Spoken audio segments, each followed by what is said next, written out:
I bought a How to Draw Minecraft step-by-step guide for $20. That's kind of expensive, and I'm gonna see if I can learn how to draw Minecraft art like a pro. But you guys know my channel, there's gonna be a horror twist. But before that, I'm gonna follow some of the book's tutorials, as intended. I bought a new sketchbook to use in this video, so let's fill some pages. To begin the tutorial, I sketched up a brick-shaped cube. It was a struggle. Next, I added a lid. What is this, a shoebox? Chuck some stubby legs on it. This first sketch isn't going great, but stick around, I get better. Can you at least tell what I'm drawing yet? I think the feet give it away. It is a cute little frog. With the slightly janky sketch done, yeah, it still kind of looks like a shoebox. I'm gonna move on to the inking. The art book shows you how to do a really cool but effective shading technique utilizing line work and cross-hatching. I'm also using a black brush pen to fill in the dark bits, and I finished it all off with some alcohol markers. With the first tutorial complete, I think it's time for a horror transformation. I'm going to be turning that cute little shoebox frog into a horrific nightmare toad. Let's call him Slippy. Anyone who knows that reference is a YouTube OG. In case you're wondering, I'm back in my old sketchbook for this drawing, and I'm getting tantalizingly close to filling it up. That sounded really weird. Anyway, I have bought some new sketchbooks as well, which I'm excited to try out, and you'll see them featured in some upcoming videos. But I'm getting ahead of myself. I have got lots of teeth and lots of warts to draw, so I'm gonna get on with that.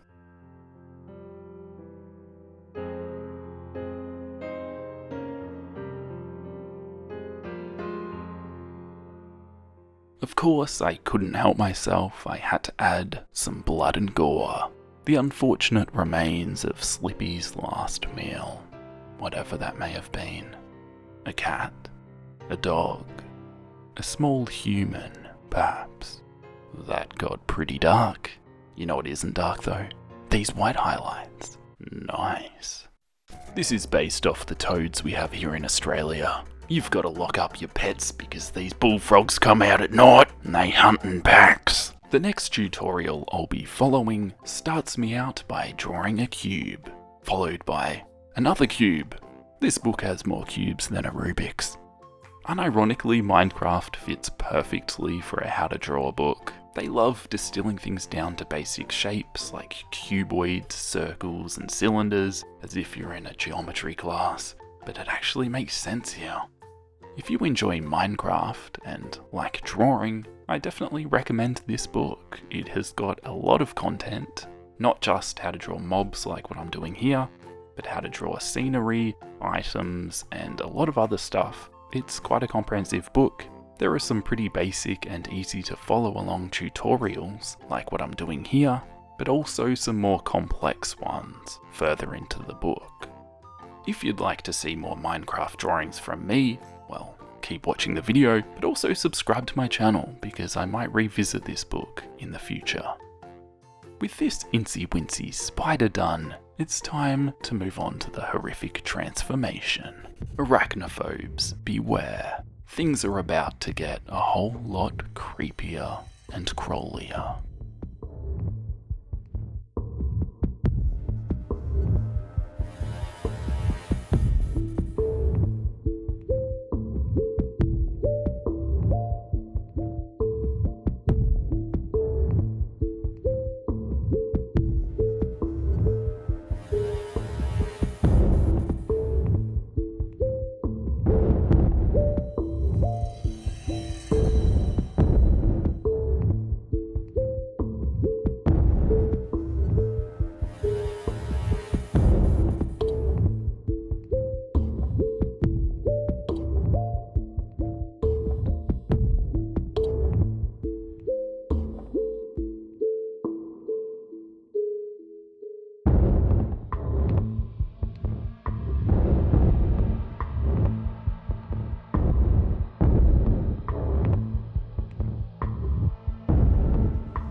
Spiders get a bad rap, don't they? They're quite amazing creatures, nature's architects. It's crazy how scared some people get over such a small creature. You should come to Australia. They're bigger here. Plus, they're everywhere. If you don't have a spider living in every room of your house, are you even Australian? If you hate drawing circles, this art book is for you. Because we're back, starting things strong, with another cuboid. I swear if you had to take a shot for every time this book mentioned a cuboid, you'd be passed out by the second page.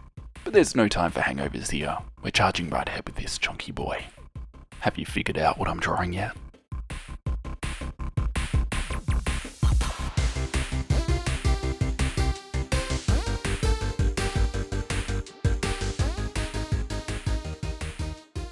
My favourite part of these tutorials is probably the inking. It's just satisfying seeing your drawing come together with such basic shading techniques like cross-hatching and line work.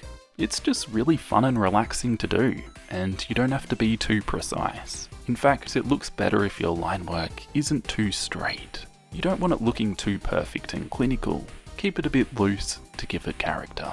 I'm channeling some Princess Mononoke vibes for this next one, to transform this hoglin into a wild boar. Although it's got a nose ring, I don't know, maybe it was captured, but now it has escaped, after brutally maiming its captors. When the boars get away, no bacon today. There's lots of fur to ink on this one, it's gonna take a while. Luckily, you can just watch the sped up process, and it only takes minutes. If only I could draw this quick in real time. Maybe I'd upload more videos. Ah well, maybe I just need another coffee.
I think I've drawn enough fur for one video, so I'm going to add some blood and gore to finish this one off, and then I'm going to move on to something completely different. Let me know in the comments down below which drawing was your favourite from this video. Now, I think I've saved the best till last, so definitely stick around for that. But I like how this one turned out. It's got some movement, and it's a worthy addition to my sketchbook. Look at these two boars charging head to head. I think I know which one would win. I told you this last one would be something completely different. So let's start off with a cuboid, shall we? Yeah.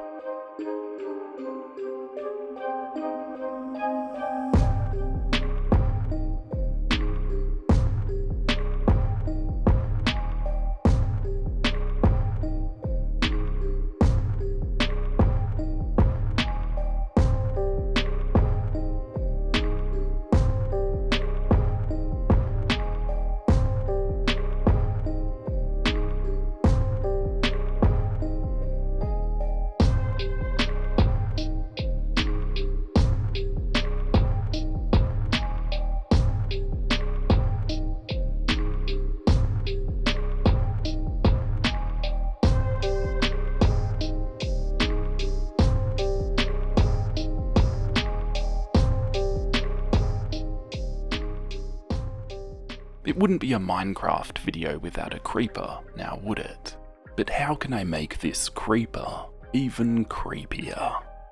I've got some ideas. For this last transformation, I wanted to do something really cool. That meant trying out a few different ideas on the direction I wanted to take the sketch before finally coming up with something I was happy with. When you see the sped up process, maybe it looks easy when I do these drawings, but honestly it takes a bit of time and thinking as to what I want to draw, how I want it to turn out, and you'll especially see that in this drawing, I start again multiple times. I wanted to do something special to finish off the video, so there was pressure there to come up with a design I'd be happy with and willing to put the extra time into. Because as you can see, this drawing is done on an A4 size bit of Copic paper, and I'm going to be using my Copics, so we're going full colour. This will be the most time consuming drawing of the video by a long shot. And right now I'm locking in the sketch design with the inking. Adding some details, trying not to get too carried away here, because a lot of this will be covered with the Copics and colour pencils on top of that. So I have to keep myself in check and not go too crazy with all the inking details, cross-hatching, and little texture details. Some is good because it will give you a guide for your colouring later on, but if you spend too much time on this, it can be wasted if it's all going to get covered. And that's something I have to keep in mind, because I often do that. Now it's time to add some colour with my Copic markers. I wanted this drawing to be nice and vibrant. It's a really silly design that doesn't take itself too seriously, so I didn't want to make it look too dark and gritty, instead going for a creepy but cheesy style. Almost like something you'd see on a Goosebumps book cover. I really like how its finger feet turned out. You can imagine the sound it makes as it scuttles along the ground, chasing you. On a side note, I'm glad I added the long, disgusting tongue. Not only does it give the drawing a sense of movement, but it's also going to look awesome when I colour it pink to contrast against the green. It's a really nice colour scheme, and I'm going to bring in some purple shading as well, just to tie it all together. But we'll get to that shortly. First, I'm going to finish off the rest of the shading.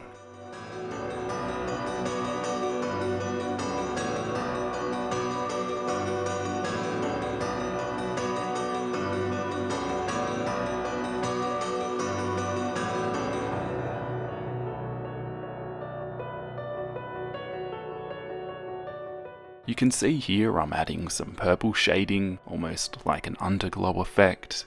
Anyone who has followed my channel over the years will know how much I have done this technique in the past. I just really like the look of purple shading, and I probably do it too much, but what are you going to do about it? Sue me.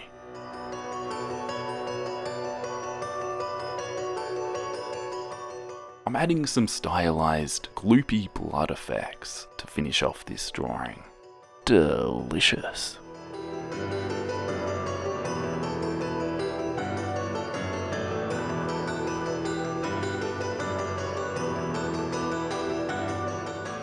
Last but not least, I'll add the white highlights to cap things off. If you're a Minecraft fan, you'll have to let me know what you think of this transformation. Did I do the creeper justice? And also, would you like to see me transform more Minecraft mobs in a future video? Imagine what I could do with the Ender Dragon. But you'll have to subscribe if you want to see future content from me, and a massive thank you to all of my amazing patrons for supporting my channel. You guys make this possible, and I appreciate you all. See you next time. Bye.